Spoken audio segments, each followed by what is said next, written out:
अंडमान निकोबार द्वीप समूह में 15 से 18 वर्ष आयु वर्ग के बच्चों को कोवैक्सीन का टीका लगाए जाने का कार्य सुचारू रूप से जारी है। केंद्रों के अलावा स्कूलों में जाकर भी टीका लगाया जा रहा है।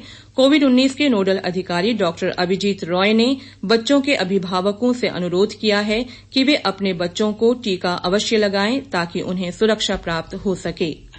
जनवरी 2005 से लेके 31 दिसंबर 2007 के बीच में जो भी बच्चे जन्मे हैं वो सामने आए और कोवैक्सीन लगा ले। ये 28 दिन के बाद सेकंड डोज हम लगाएंगे बच्चों को और हम स्कूल वाइज भी कर रहे हैं। हमारे पास सेंटर में भी हो रहा है, स्कूल वाइज भी कर रहे हैं। मैं चाहूंगा कि सारे लोग मैक्सिमम पार्टिसिपेशन करें और इस वैक्सीनेशन ले ले। प्रोटेक्शन के लिए ये जरूरी होगा। अभी तक तो वायरस माइल्ड है, फ्यूचर में क्या होगा हम प्रेडिक्ट नहीं कर सकते एपिडेमिक वायरस को। जो लोग 2004 या उससे पहले जन्मे हैं आके कोविशील्ड जरूर लगा ले। द्वीप समूह में कोरोना के बढ़ते मामलों को लेकर लोगों में घबराहट देखने को मिली है। कोविड-19 के नोडल अधिकारी डॉ अभिजीत रॉय ने इस पर प्रतिक्रिया देते हुए कहा कि पिछली बार के उलट इस बार कोविड के ज्यादातर मामलों में मरीजों को हल्के या कोई भी लक्षण नहीं मिले हैं। मरीज कोरोना से स्वस्थ भी हो रहे हैं।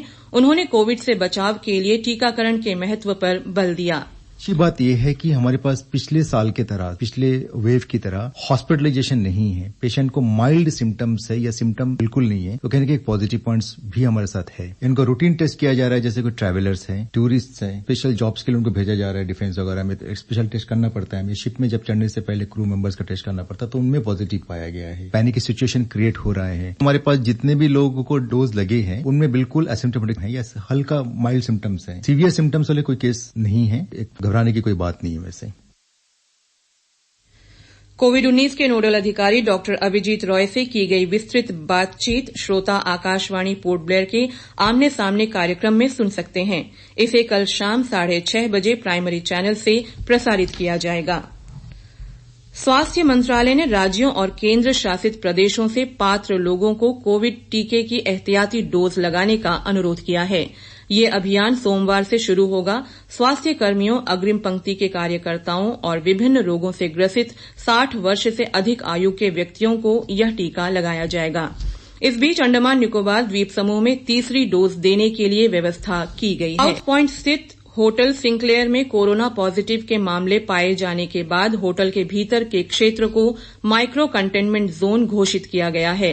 क्षेत्र की निगरानी और कंटेनमेंट ड्यूटी की जिम्मेदारी तहसीलदार रमेश कुमार को दी गई है। उच्चतम न्यायालय ने राष्ट्रीय पात्रता सह प्रवेश परीक्षा नीट के माध्यम से स्नातकोत्तर चिकित्सा पाठ्यक्रम में प्रवेश के लिए काउंसलिंग और वर्ष 2021-22 शैक्षणिक सत्र के लिए अन्य पिछड़ा वर्ग और आर्थिक रूप से पिछड़े वर्ग के लिए आरक्षण पर अपना फैसला सुनाया। न्यायमूर्ति DY चंद्रचूड़ और AS बोपन्ना की खंडपीठ ने नीट स्नातक तथा स्नातकोत्तर दाखिलों के लिए अन्य पिछड़ा वर्ग के लिए 27% और अन्य पिछड़ा वर्ग और आर्थिक रूप से कमजोर वर्ग को 10% आरक्षण की संवैधानिक वैधता को बरकरार रखा है। सांसद कुलदीप राय शर्मा ने मध्योत्तर अंडमान जिले के उन प्रवेश क्षेत्रों पर नेट लगाने की मांग की है जहां बार बार मगरमच्छ दिखाई देते हैं। मुख्य सचिव को लिखे अपने पत्र में सांसद ने कहा कि ये व्यवस्था हो जाने से जिले के इन क्षेत्रों में रहने वाले लोग बिना डर के जिंदगी गुजार सकेंगे। उन्होंने कहा कि अधिकांश ग्रामवासी छोटे नालों के इर्द गिर्द बसे हुए हैं जहां पिछले कुछ महीनों से मगरमच्छ बार बार दिखाई पड़ते हैं। उन्होंने कहा कि सिंचाई, मत्स्यिकी, कृषि के लिए ग्रामीण जनता इन पर निर्भर है, जिसके चलते मानव पशु के बीच भिड़ंत होने की संभावना हमेशा बनी रहती है। कई लोग मगरमच्छ के हमले से घायल हुए हैं और कुछ लोगों ने जान भी गंवाई है। इसे देखते हुए उचित व्यवस्था करना अति आवश्यक है ताकि लोग सामान्य जीवन जी सकें। भारतीय जनता पार्टी की राष्ट्रीय कार्यकारिणी और गृह मंत्रालय सलाहकार समिति के सदस्य विशाल जॉली ने केंद्र सरकार द्वारा अंडमान निकोबार द्वीप समूह की पंचायत समितियों के पुनर्गठन के निर्णय का स्वागत किया है। जारी बयान में उन्होंने गृह मंत्री अमित शाह, पार्टी के राष्ट्रीय अध्यक्ष JP नड्डा, राष्ट्रीय महासचिव BL संतोष और राष्ट्रीय सचिव तथा पार्टी के द्वीप समूह प्रभारी Y सत्यकुमार के प्रति आभार प्रकट करते हुए कहा कि मोदी सरकार का यह निर्णय लोकतंत्र में जनता की भागीदारी को और मजबूती प्रदान करेगा।